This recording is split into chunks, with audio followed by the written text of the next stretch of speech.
What's up, guys, and welcome back to another episode of Blue Line Unfiltered, where we have no filter and we say how it is. With that being said, huge thank you to our sponsor, Code 4 Pomade, for always taking care of us. I promise my hair looks good underneath this hat. And today we got a real special guest, my boy. Greg, how are you? Good What's up, Greg? afternoon. Good afternoon. Thanks for being here, Greg. I appreciate it. It's been a long time in the making. Good little chat. Thank you for being here. I appreciate it. We're just gonna talk about your life, a little bit of everything, where you started, how long you've worked, doing what you're doing. For anybody that doesn't know, well, you guys don't know, but Greg's been a mortician for a long time, about 30 years, and it's had various different jobs in between. But so let's get started with the podcast. How you been, Greg? Very good. How are you? Good, good. What just talk about a little bit about your life. Where were you born? Where'd you grow up? Grew up in East LA. I went to Garfield High School. That could be a popular school nowadays. I'm a semi-retired. I used to be a public servant for a county in California, and I always thought about what I will do when I retired. A little side job. I didn't want to do a Home Depot type of thing, Lowe's. I looked into Sears, but Sears closed down. But anyways, I knew a lot of mortuaries.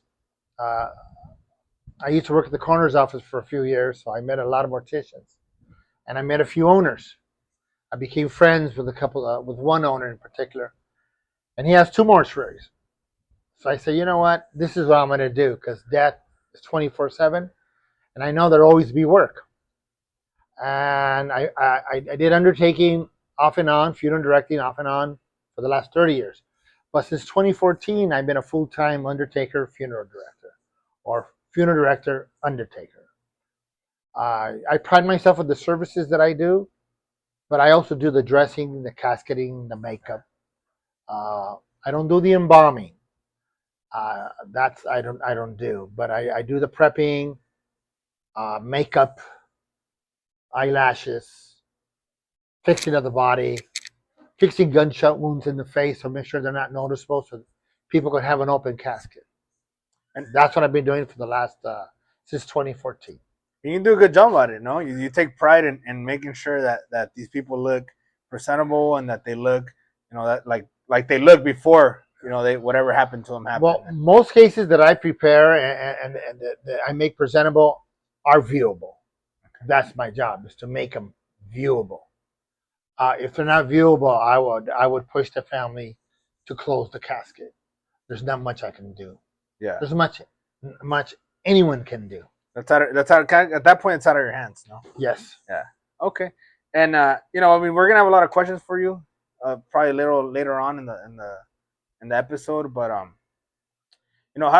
did you get started with this? Like, how does one just wake up and say, hey, I'm gonna be a mortician. Because prior to meeting you, I thought I've seen a lot of bodies, and then I met you. I'm like, this guy got me beat by miles, Well, I was in the.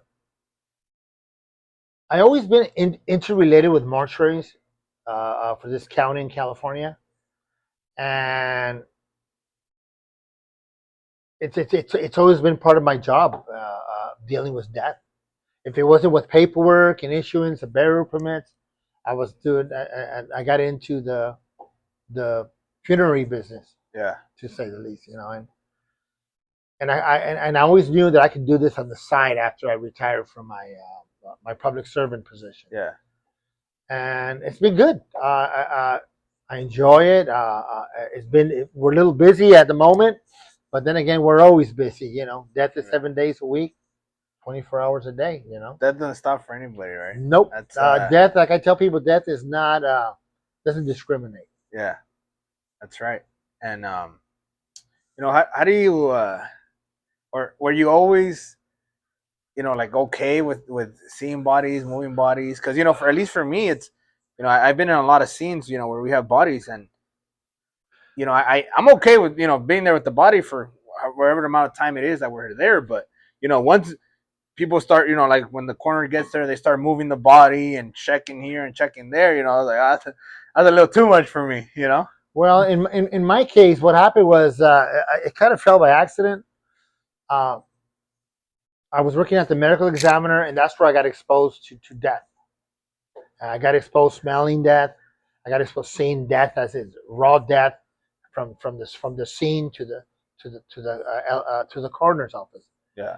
Um, then after that, I started working in the mortuary business, which is much more cleaner because I get contact with the bodies when they're embalmed, clean. Yeah. Much more controlled. I guess much more controlled situation. They're basically taken care of. I just do the cosmetics. Yeah. Light cosmetics is the thing to do, but sometimes you got to go heavy. Yeah. And you've been doing this, what, 30 plus years? 30 years, and like I said, since 2014, I've been on it full time. Full time. And I know one of the questions that I wanted to ask, because I know it probably happens a lot.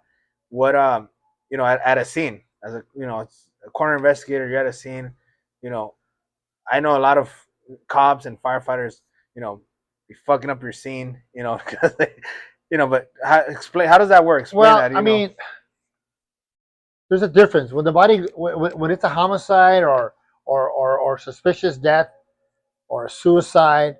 The coroner is involved in these cases, and what I do is I'm on the back door end of it, where I get the body from the coroner, released from the coroner to the mortuary to me. Then my embalmer finishes off the case, embalms the case, sews up the case, bathes the case. So basically, what I get, I get the back end. They're clean, washed, bathed, and all I have to do is comb their hair, make sure the stitches are not bleeding, and I just dress and prep. Put them pretty in the much casket. get them ready for yes, viewing. get them for viewing and for the funeral service. Yeah. And basically, what I do is I'm also the director. Mainly, that's what I do. But I also dress every case I direct. So you could say it's more on a maybe like on a personal level. You take it from start to finish. Yes, and usually I'll talk to a family regarding their loved one from the beginning to the end, because I end up doing the service, I end up dressing the case, I end up casketing the case, and I can answer all their questions throughout the service. Why does he look this way? Why is he swollen? Why is this? Why is that?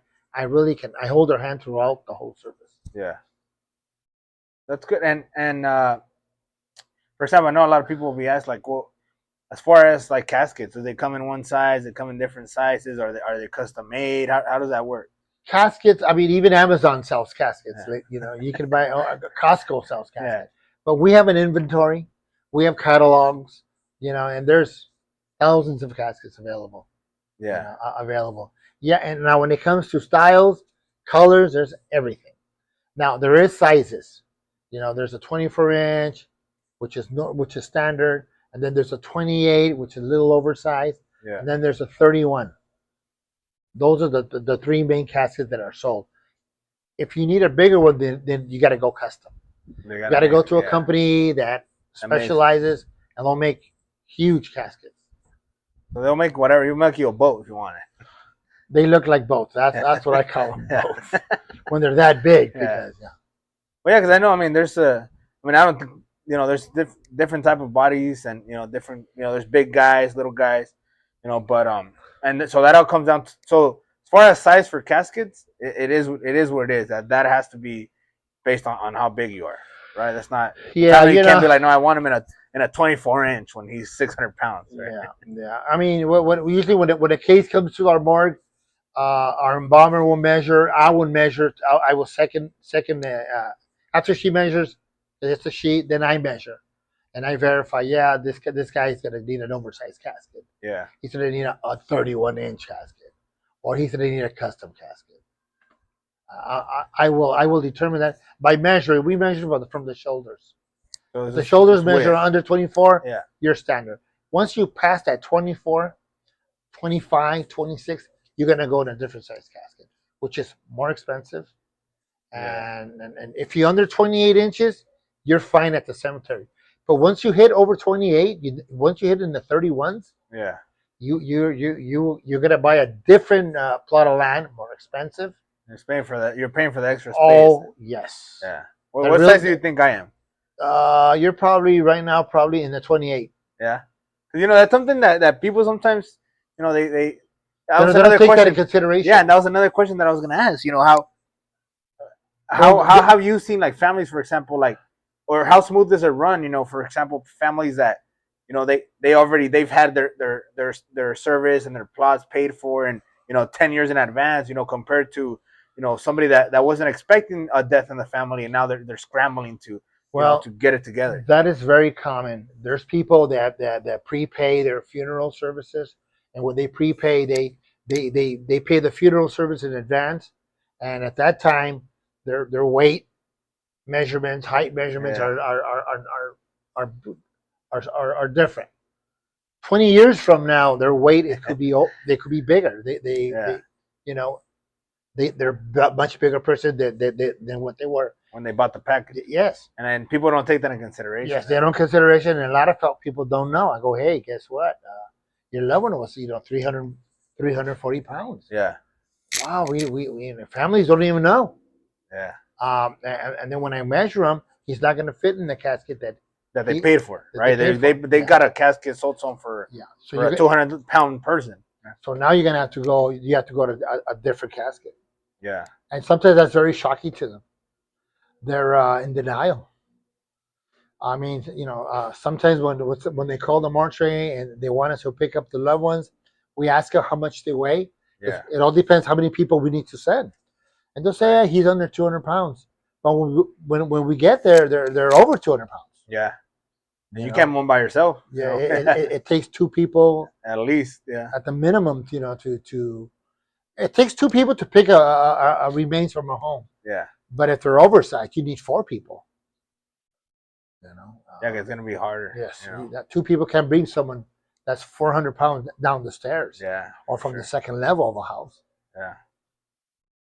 And walk us through like a normal day for you. From when you start in the morning, you get there. What's your routine? What do you normally do? My routine will be is I have a service daily. Okay. I have a service. In other words, the viewing was the night prior. The next morning, I go in the mortuary. I look at the case, because usually the view was at the chapel in our mortuary, and then I prepare it to load them up in a hearse.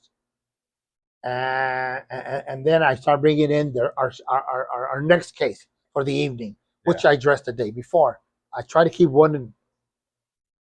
I like to be advanced in one case daily. Yeah, you don't want to fall behind. Yeah, so when I come back from my service, I don't have to, hurry up and dress another case. I have my case dressed. He's ready to go. Yeah. The next case I'm going to address his case is going to be for the second night. Yeah. So you like to stay. I like to be one case ahead. Yeah. You can't dress too much in advance because they leak. And when they leak in the casket. And it's normal for them to leak, but families do not understand that. Yeah. So you understand that from a professional level, but obviously, somebody from the outside or somebody that say, hey, I'm paying for this service. Like, why is it leaking? Why is it smell? They don't realize what we do. We try to protect the hands. Yeah. Because that's what they're going to view, and the face, obviously. Those are the two items I really, really pay attention to. And if the person's not viewable, what do you guys do? If they're not viewable, we let the family know. And then the family, they'll say they want to see it. And if it's a really, really bad case, I take a picture. And I showed it to them. Let them know. Yeah, look, this is what you're going to see. Yeah. But if you want them to still see it in person, I bring it to them. And they sign a waiver. They do the family will sign a waiver, or of course. I'm pretty sure, that must be hard for somebody to see it, their loved one in one of the worst states, I guess, because the body decomposes, the body starts going, we get cases spoiling. We get cases where the loved one was homeless. He wasn't around. They haven't seen him in 7 years, for example. And then finally they get a call that he has died. They found him in an alley somewhere. He's been cooked by the sun for hours or days. Yeah. So when the coroner gets him, by the time the coroner releases him to us, the case is in a pretty bad condition. Yeah. So we will bathe them, we will embalm them, we will clean them, and then we will make a determination if he's viewable. And a lot of times they're not viewable, Yeah. but they want to see. And then we let them see. We don't deny anyone, but they got to sign a waiver. Yeah, they gotta know. But I go out of my way to convince you not to see them. Yeah. Because that's something, that smell and the vision that you're going to see of your loved one, it's never going to go out.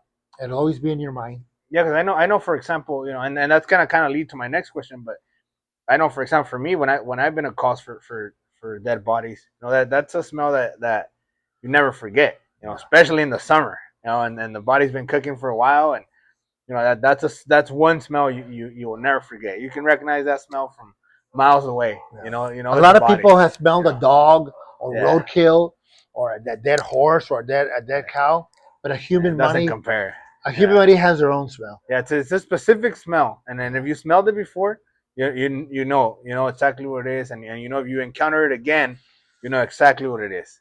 And of course, our job as a funeral home is to try to keep the odor as low as possible. But there's sometimes you can't.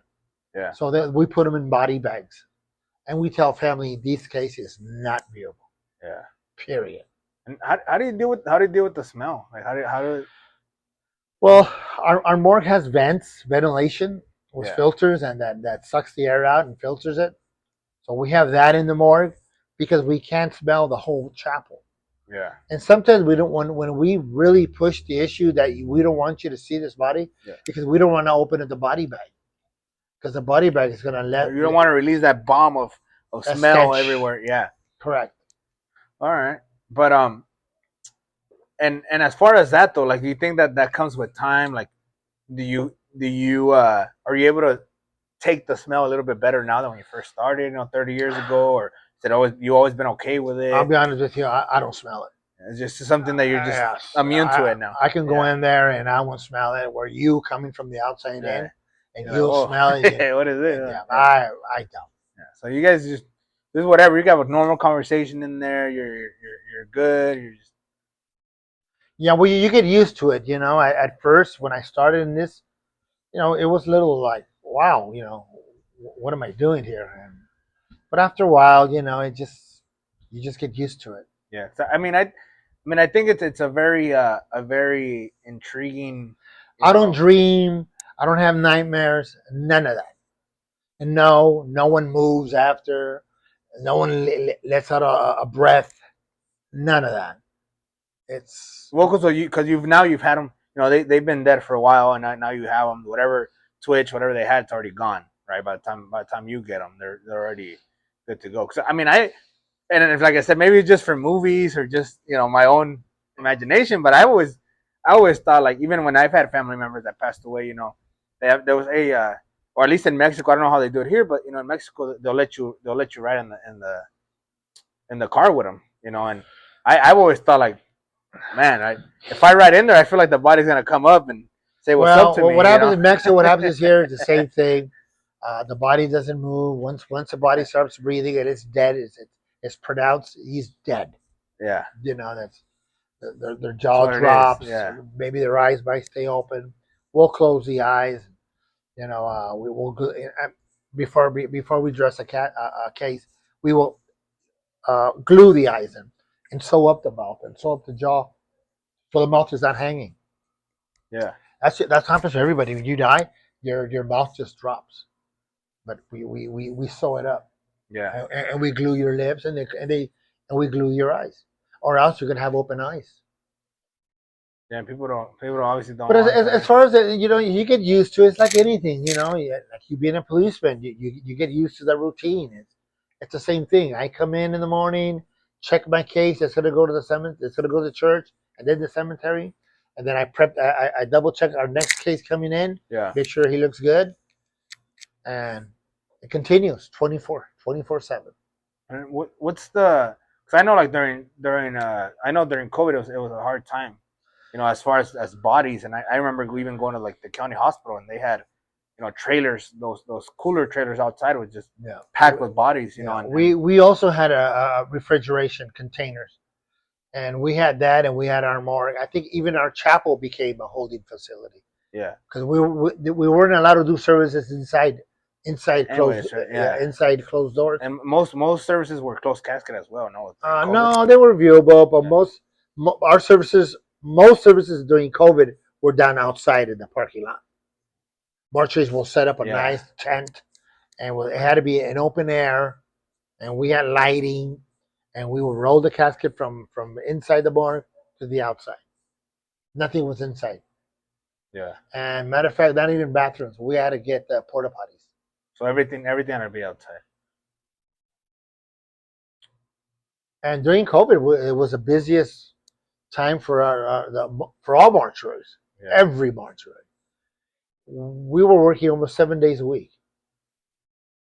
Yeah, I mean there's bodies dropping, up and down and left and We right. even had a waiting list. Yeah. I mean that's Yeah, crazy. we couldn't take no Yeah. more. We will put you on a waiting list because we had no room. Yeah, because I mean, I'm guessing there's certain laws and certain regulations that you guys have to follow, and Well, I mean the rules and regulations, they were kind of a little tweaked. they were tweaked. They were a little loose on them because they knew the situation for Yeah. everybody. All mortuaries were packed. Yeah.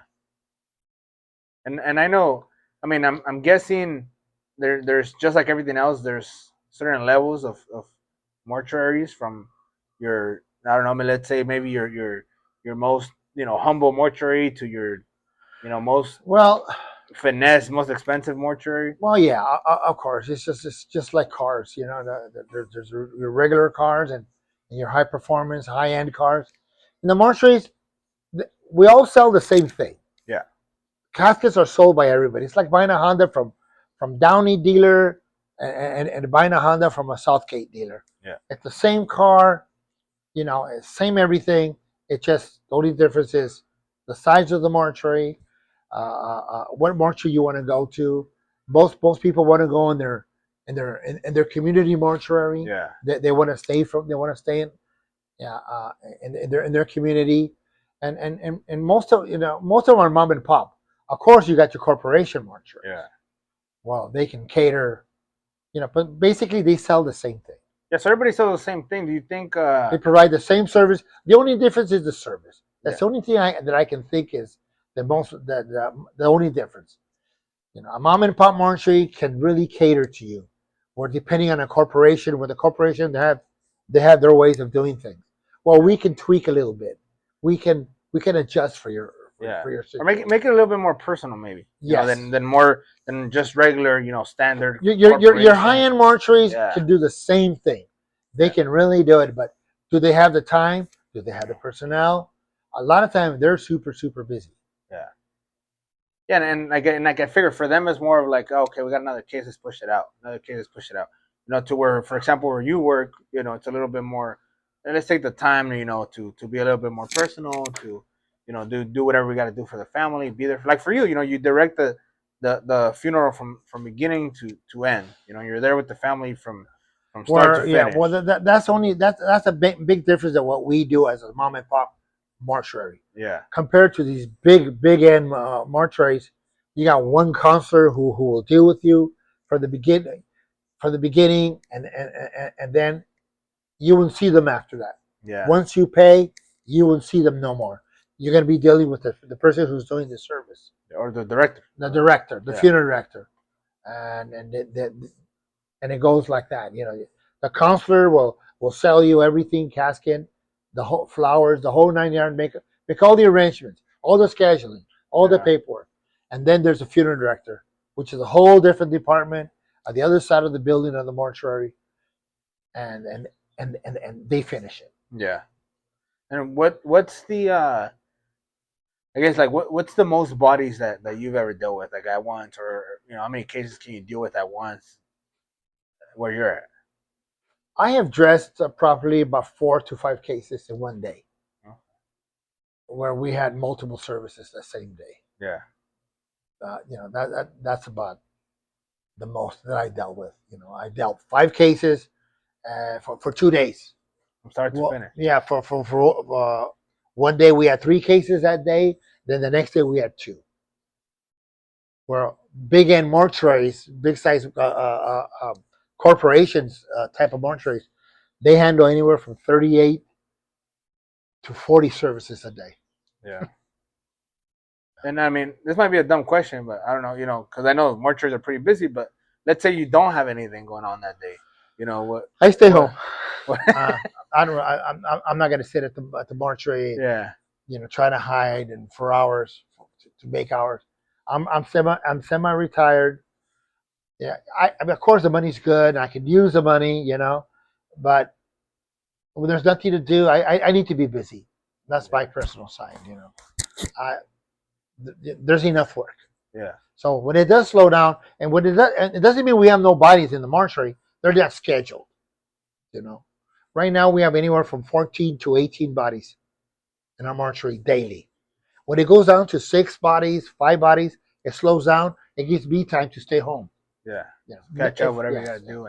And obviously I know you on a personal level. We're friends. We're neighbors. But I could imagine your mortuary spotless.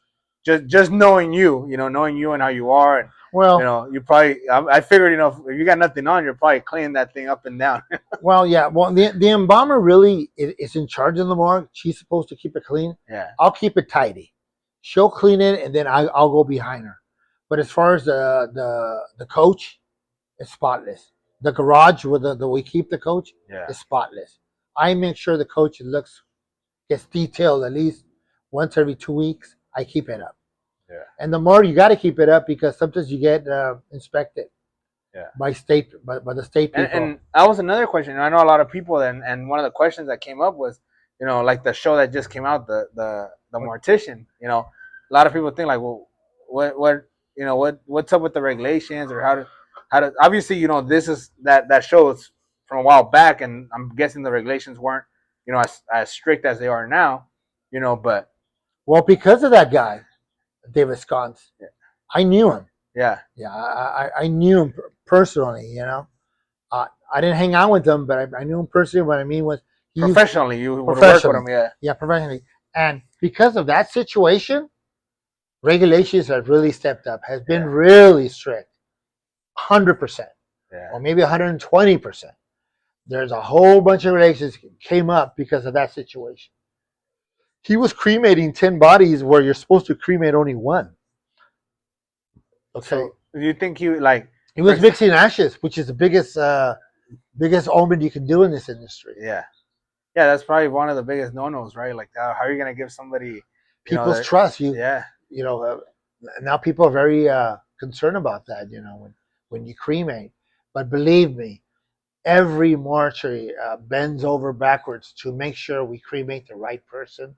We have toe tags, we have pictures, and even if we're not sure, we double check with families. Yeah, and I was gonna say, I figured based on that and what happened with, like, for example, the Mortician, I'm guessing now you probably have a big old checklist, right? Of like, hey, we got to double check here, double check there. Make sure, hey, family, come look at the body. It's him. Yeah. Okay, paperwork's in right. Because you got different burial packages. You got burials with a viewing. You got cremations with a viewing, and you got direct cremations. Well, when there's a cremation with the viewing, you're going to be okay because you're going to cremate that so and so. But when it's a direct cremation, that's where you need to make sure the person you picked up is the correct person, and that's the person you're going to cremate. So the direct cremations, for people that don't know, that's basically you pick up the body and then it goes straight into the burner. That's it. There's no viewing. There's no. Well, I don't call it a burner. We call it a tort, but it's like an oven. I just call it burner because I don't know any better. Yeah. That's But you're obviously the professional. You know all the. They're called torts, and yes, a lot of times the family want to they want to do an ID right before the cremation. Yeah. And we provide that service. Yeah, so it's not like it used to be. Like, for example, because no, the regulations are very, very, very strict, very cumbersome, very. But you need them to give people confidence that you're taking care of their loved one. Yeah, yeah. Because I know that. Remember, you got to give them their ashes. Yeah. Where the guy in the Mortician series, you don't know whose ashes you were getting. Yeah. So you just burn everybody up together, and here you go. You get that's what he was doing. He was doing that. Yeah. And then he would do by measurements, depending on the weight. He will measure the ashes, and these are your ashes. So again, for people that don't know, I mean, obviously I don't know, it's not my profession, but when somebody gets cremated, based on the size of the body, it's gonna be the weight of the ashes, right? Yes. And I think the one of the ways he got caught in the series, the Davis Grants, is that he cremated a 15-year-old boy, and when he returned the ashes to the family, he found a bridge. The kid did not have a bridge. He was Yeah, 15 years old. I think that's when that's when his world collapsed. Yeah, That's when they found out that he was dirty. he was Yeah. very dirty. Yeah, and I think probably after that, people had maybe were a little hesitant or they didn't have full trust in mortuaries, but just like everything, there's always a bad apple anywhere you work. I mean, you could work corporate, you No, could work wherever. it was definitely a black eye for the mortuaries in those days. But over the years, there's a lot of forms that families sign now, and there's a lot of checks and balances on the mortuary inside, that we make sure we have the right person. Yeah, that Right person gets cremated, and the right ashes come to us. And there's a lot of checks and balances that rest assured you're gonna get your loved ones' remains. Yeah, and then and that's good. You don't want to have you want to. I mean, at least for people, when you get you go to a mortuary or you go get a service, you want to make sure that you're getting your money's worth and that they're gonna take care of your loved one. It's not like you're cremating a dog or whatever. It's somebody's In the mortuary love. business, trust is very important, because lawsuits will make it a close. Yeah, You won't last in this business. After a while, most mortuaries they have a insurance coverage for their business, but if you do a lot of mishaps, that insurance gets too expensive, and sometimes it'll get too expensive. Sometimes they won't even sell you that insurance, yeah. and without that insurance, you cannot operate. So so all the mortuaries have to be insured, just for whatever malpractice or whatever it is. Well, it's not considered malpractice, just in case a big mistake happens. Yeah. Cremate the wrong body, And bury the wrong body, and which what we have insurance not is- done yet. Yeah. Well, because you're very No, not just me, but there's a lot of checks and balances. Yeah. I'm not the only one. The Yeah. embalmer checks the person's coming in. I check that person before I dress them. There's Yeah. toe tags on them, because obviously they can tell you who they are. Yeah. Yeah, so Yeah, they so don't everything's talk. there. And if I have a question on the name, oh no, I won't dress that case. Yeah. I will speak to the counselors, and I get pictures, and then I verify that, okay. Because Yeah, sometimes their that's it. spelling is different. Sometimes they use a different last name. And Like us Mexicans, I have 2, 3, 4 yes, different last names and Hispanics. first names. And Well, middle names. Yeah. not just Mexicans, but Yeah. Hispanics. Yeah. And I know one of the I don't want to say like one of the interesting questions that people ask all the time. Have you ever dealt with anything like people ask like a ghost, like a scary story, like, and do you feel anything weird when you go into the No morgue? ghosts. No. I ain't feared anything. That's Hollywood. That's movies. No, I have never, ever. So you're already immune to it, and I don't dream. I sleep very good at night. Trust me, very good. you don't If bring I none of that didn't, home. if I didn't sleep good, I wouldn't do it. Yeah, I wouldn't do this business. and I think that's what I think it takes a lot of mental strength and a strong stomach, to be able to do this job. Because like I said, for me, I've seen a lot of bodies myself, but and then I'm okay with it, But once I've like the coroner's like, hey, let's I'm gonna have to move him here and do this. I'm like, oh man, like that's a little too much for me, But it's I don't know. Like I said, I guess you either have it or you don't. I've seen guys puke at scenes, where because the smell's too much, and I mean, I've never puked on a body like that, but I've been close. Some people will throw up because of the smell. Yeah. I don't think they throw up because of the body. Yeah, I don't think it's a smell, or maybe because I mean I've been to scenes where I mean it's pretty shocking. Sometimes you see these bodies and you're like, oh man, like they're totally destroyed. Yeah, like what happened? We get them like that. I'm used to seeing them. And I go, wow, this guy's really got tore up. Yeah. Car he was in a car accident, a semi hit him or something, and they're really destroyed. And I said, man, this guy got hit. But yeah, I mean, And then I'm guessing that there's there's certain, really nothing that's really startled me anymore. yeah. In the last 10 to 15 years, And what about, for example, let's say like, so let's say somebody maybe they don't have like a head attached to their body. You we know, do you still able to put it together? Like, or, I did one case where I assisted in sewing back the head. It wasn't cut high; yeah, it was cut kind of low, so we were able to get it back in there. sew it up. Family was adamant that they wanted a viewing, Yeah, but the head was cut off. It was cut off by a knife, yeah. so it wasn't torn off. So we were able to sew it back, and then of course with the tie and shirt. At least it just helped, but it was able. You were able to get it. Yeah, to hold up and it was a viewable. yeah, We made it viewable. and That's about the only crazy one that I've really done. yeah, and then for example, like bodies that maybe say they go in a grinder or something like that, where there's no putting it back together. That's just No, those are closed casket. they go into a body bag or we have a demorg bag, which is a thicker bag. You might go in a regular body bag, and then we'll put you in another bag to keep the smell down. Yeah, And you can have a service with the body there, but it'll be a closed casket. yeah, And a lot of times they can smell it. yeah. Remember, the body's in a chapel, closed Yeah. doors, air conditioning running, or the heater running, depending what time Yeah, of well, season. weather, yeah. And there's family members that say, I smelled it a little bit. Well, yeah, even though he's Yeah. in two bags and in a casket, there's nothing you can do about those.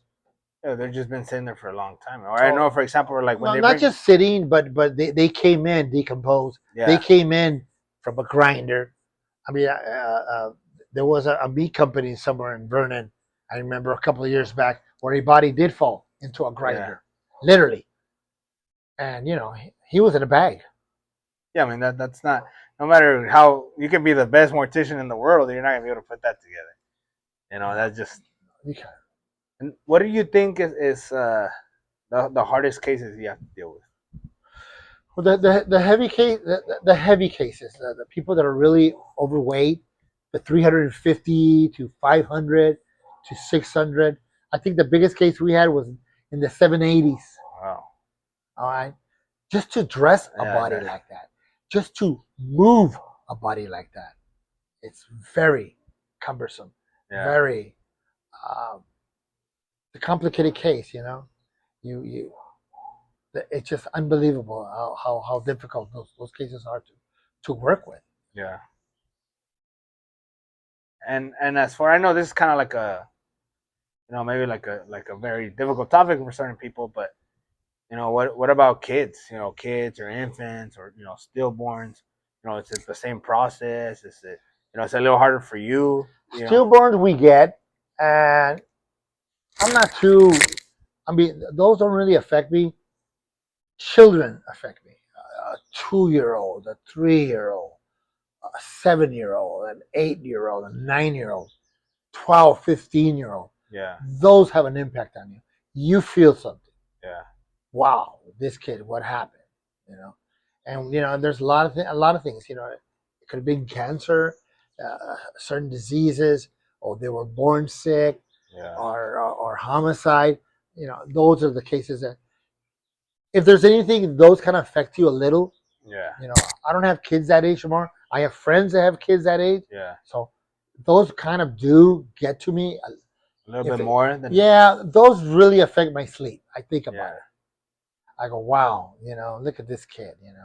What happened here? But it's also. But you get them. They die. Yeah, too. it's gonna happen, and I think it's also your job though. And I'm pretty sure you probably take. Not that you don't take pride already in what you do, but you may take a little step further. Like, hey, I want to make sure that this little child makes sure they get get the the good service that they. Whenever I get a case like that, I super sensitive. Yeah. To their needs. I cater. I will hold their hand from beginning to end. Yeah. And those are the hardest services to deal with. And I bet nobody obviously I'm a father. You're a father. Nobody wants to bury their kids. And that must be definitely one of the hardest. It's one thing to bury your adult kid, your adult son, your adult daughter. I get a lot of those where the parents will tell me, "Well, they should be burying me. I shouldn't be burying them." Yeah. But they get a heart attack, they get hit by a car. Yeah, life happens. I mean, you just never know when your time's gonna come. Yeah, because I remember, when I was in fourth grade, my one of my buddies, his name was Ethan, and he had a cancer. He had cancer since he was a little boy, and we would. I mean, he was my classmate. We were cool, and eventually he never came back, and they had to tell the class and in the best way possible, like, hey, he everybody knew he had a cancer, but he eventually passed away in the fourth grade from cancer. Well, you got woke up to you got baptized into the death. That's probably one of your Yeah. first experience of death. And it's obviously it's hard, and I don't think, obviously, I was in fourth grade. I didn't understand it, like I understand now. But now that I think about it, I'm like, oh damn, like that was that was pretty crazy. I like I said in the beginning of this episode, death has doesn't didn't discriminate. Doesn't discriminate, and there's death happens to everyone. Yeah. Everyone, all age levels. You want death to happen at a later ages of your life, but sometimes it's not the way things are planned out. Yeah. Can we take a break? Yeah. You tried me out. Joy, sir. Thank you for coming. This is how I pay my guests for coming. Oh. A nice little drink. Mm-hmm. Salute. Cheers. Have a little whiskey. What do you think? Strong? It's good. Strong.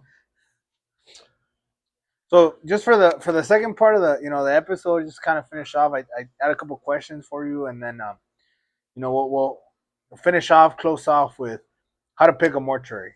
How should people go about it? What should they look at when it comes down to picking a mortuary? But I did have a couple good questions for you. For example, so what's the weirdest request you ever gotten from a grieving family? I wouldn't say weirdest. A lot of times people would want to do a drive-by. Uh, they'll have a viewing at the chapel one night, and then the next day I'm taking them to church. And right after church, on the way to the cemetery, they'll ask me to do a drive-by by their last residence. Some people will tell me to the last liquor store where he hung out, or this other liquor store that he also used to visit. Those are being the weirdest scenarios. Request, I guess. I have taken people to their employment. I've taken people to Home Depot, where all the workers came out. It's like the whole store shut down. Yeah. And they all, I cruised by the parking lot. I did that. I've done also when I gone to a business burn in Vernon, and he died in the burn. He was not viewable. Yeah. So I did take the body in the hearse, mind you, with escorts, motorcycle escorts. We took him there, and all the workers came out and give their final respect. I opened up the hearse so they can at least see the casket. Yeah. They can touch the casket. Those have been about the weirdest, but I wouldn't consider it weird. I mean, it's acceptable. Yeah, I mean, it's people doable. And do you think that that's something that separates, I'd say, for example, where you work, like a mom and pop, mortuary, compared to a corporate mortuary where they'd be like, nah, that's it's not gonna happen. It's out of our ride, or it's. Yeah, well, those are probably one of the benefits that a mom and pop mortuary can do for you. Yeah. Where a corporate mortuary probably won't do it. Because they gotta follow their whatever it is. Yeah, they have their protocols, and yeah, then their services are done directly to their. They got to follow their protocol. Yeah. Another question I have for you, or how do your friends and family react to when you tell them what you do for a living? Well, I normally don't tell people what I do. unless I'm very close to someone. Yeah. Most most people I tell I'm retired, and that's it. Uh, my family knows, my immediate family knows, my cousins know, aunts, uncles, they know I'm in the field. And yes, I get calls at all hours of the day, and in the morning, at night, when someone passes in the Yeah. family. And like I tell everybody, and I'll tell you, shop around. It's like buying a car. You want to buy a car from Puente Hills, or you want to buy the car from Cerritos or Ontario, a car dealership. It's all the same. The only difference is the service, the staff that work there. Yeah. I've been there with this. I've been with this mortuary that I work. They've been in the business over 90 years. Oh. This is fourth generation family. Yeah. And like you said earlier, it's do or die, right? Yeah. Either make it, in the very beginning, or they don't, right? Yeah, and then and we're very accommodating. We will do things that are reasonable.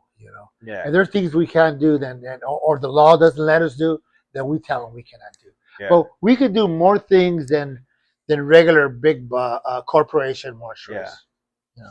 I'm not saying that they can't do it or they won't do it. I don't know, but from my experience, from what I dealt with in the 30, 40 years in this field, is that big mortuaries won't do the stuff that we do. Yeah. Let's see here.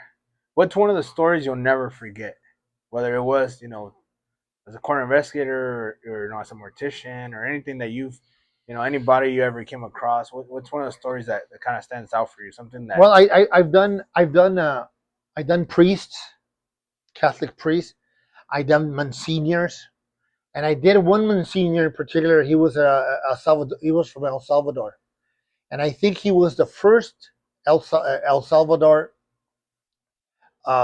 Monsignor in LA County. Yeah. And when I did that, Bishop Gomez was attended that service.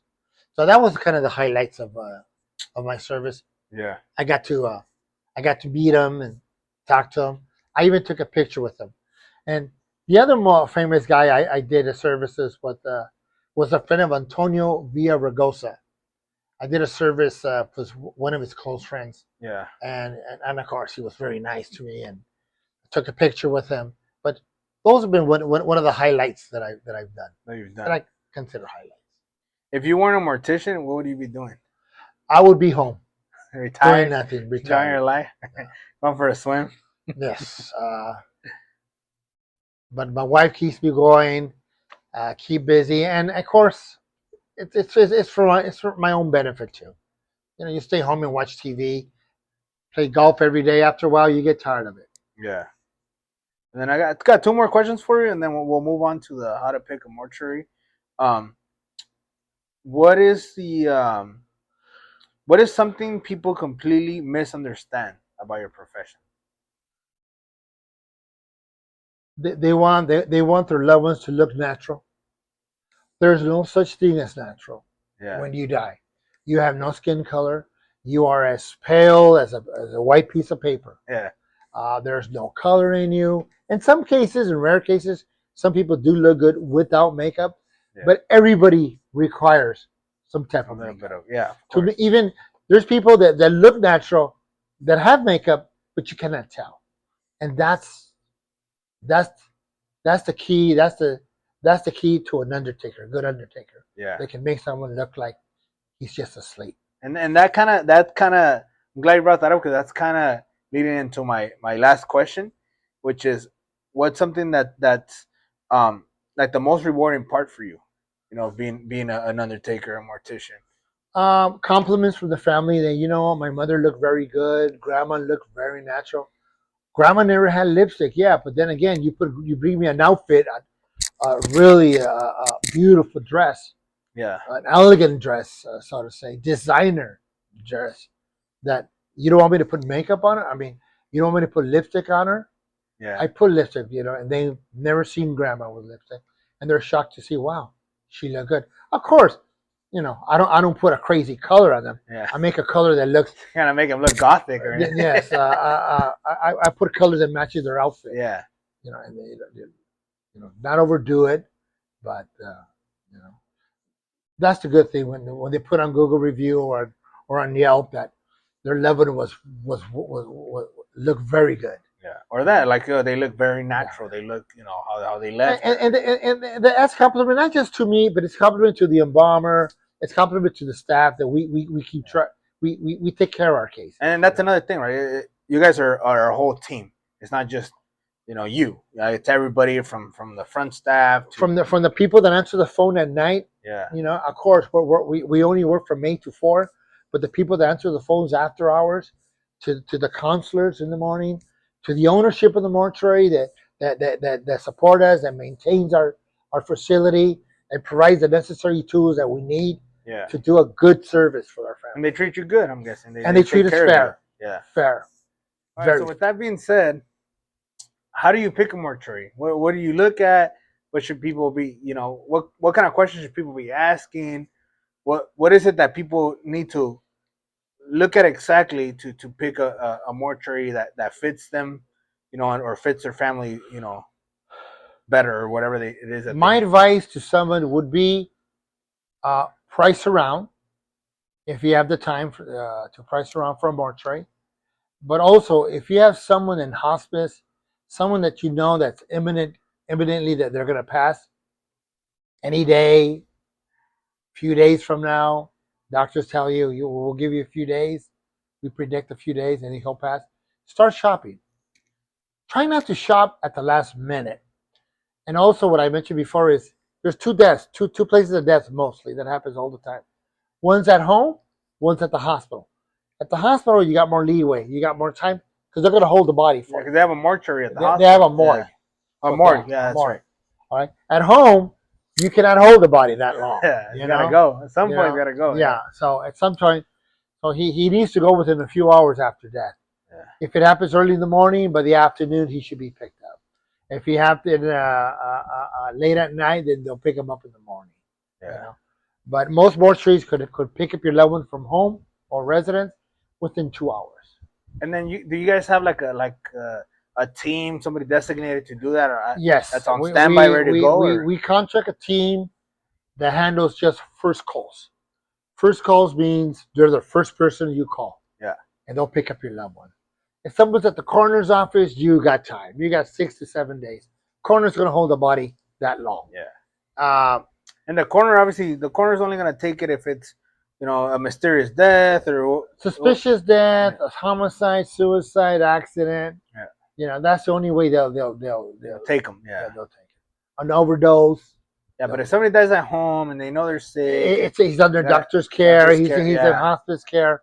Then, the clock starts ticking. Yes. You gotta get something. You gotta get something. Yeah. And then that's where the biggest mistake starts. You go out of haste, and then what they do is they'll pick a box, a big box mortuary, a corporation mortuary, and they charge whatever they found on Google first, right? And with that being said, let's say, my loved ones at your mortuary. What kind of clothes should I bring? What should I bring? What, obviously common sense out the door at some point. You're going through a hard time. Well, you're grieving. The color that I recommend not to bring is white. Anything dark will be good. Long sleeves, I prefer. Dresses that should be high in the neck, not low in the neck. No low cuts. Low cuts. Yeah, they should be like that. It should be up. Try to avoid wigs if possible. Yeah. But if extensions, well, it is what it is. We'll take those. Yeah. But because you put on lashes and everything, no? Yeah. As we make it, we full on. Yeah. We paint nails. We do whatever the family wants. Yeah. Okay. But clothing is very important. Bring appropriate clothes. Iron the clothes. Yeah, get it dry clean. Bring something, even if you don't. Yeah. I get it. Hey, iron it at home. Get a little starch. Something. Make it look nice. So the person will look good. Yeah. The better the clothing, the better he'll look. Yeah. You want to. We're trying to make him presentable. Yeah. But you got to bring me clothes that fits them. You got to bring me clothes that are appropriate. Yeah. But other than that, there's no limit on clothing. The only color I recommend is don't bring is white. A white dress. Those are any leakage in the body is going to show. Yeah, they get dirty very easily. Yeah. Makeup gets on them. Just so dark colors. Yeah, dark colors will be appropriate.